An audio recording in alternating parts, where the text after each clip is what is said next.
সুপারহিউম্যান বা উন্নত মানবজাতি তৈরির ভয়াবহ পরিকল্পনা করেছিলেন কুখ্যাত যৌন নিপীড়ক জেফ্রি অ্যাপস্টেইন। দ্বিতীয় বিশ্বযুদ্ধের সময় নাৎসি বাহিনীর বিতর্কিত ইউজেনিক্স প্রকল্পের আদলে এই পরিকল্পনা নেওয়া হয়েছিল, এমন তথ্য উঠে এসেছে মার্কিন বিচার বিভাগের প্রকাশিত নথিতে। নথিতে উঠে এসেছে এক ভুক্তভোগী কিশোরীর ভয়াবহ অভিজ্ঞতার কথা, যাকে ধর্ষণের মাধ্যমে জোরপূর্বক সন্তান জন্মদানে বাধ্য করা হয়। ওই কিশোরীকে হিউম্যান ইনকিউবেটর হিসেবে ব্যবহার করতেন অ্যাপস্টেইন ও তার সহযোগী গিসলেন ম্যাক্সওয়েল।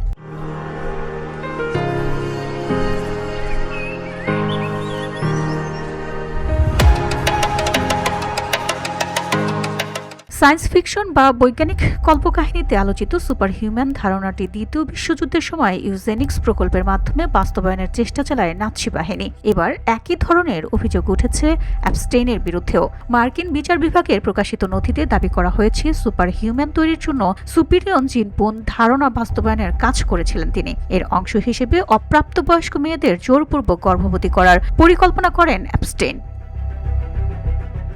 এই বিকৃত উদ্দেশ্য সফল করতে বিপুল অর্থের লোভ দেখিয়ে বিশ্বের প্রভাবশালী বিজ্ঞানী ও গবেষকদের সঙ্গে যোগাযোগ করে তোলেন তিনি। অপ্রাপ্তবয়স্ক মেয়েদের গর্ভে জন্ম নেওয়া সন্তানদের মাধ্যমে নিজের যোগ্য উত্তরসূরি ছড়িয়ে দেওয়ার পরিকল্পনা ছিল তার। প্রকাশিত নথিতে পাওয়া গেছে ভুক্তভোগী এক কিশোরীর ৩২ পাতার ডায়েরি। সেখানে উল্লেখ রয়েছে জন্মের মাত্র ১৫ মিনিট পর তার সন্তানকে মায়ের কাছ থেকে আলাদা করে নেওয়া হয়। নথিতে আরও বলা হয়েছে, জেনেটিক্যাল ইঞ্জিনিয়ারিংয়ের মাধ্যমে বংশগত উপাদান পরিবর্তন করে উন্নত মানবজাতি তৈরির লক্ষ্য ছিল অ্যাপস্টেইনের। ইউজেনিক্সের পাশাপাশি ট্রান্সহিউম্যানিজম ও শরীরের গুরুত্বপূর্ণ অঙ্গ হিমায়িতকরণ বা ক্রায়োনিক্স নিয়েও আগ্রহী ছিলেন তিনি। VOD Bangla news desk.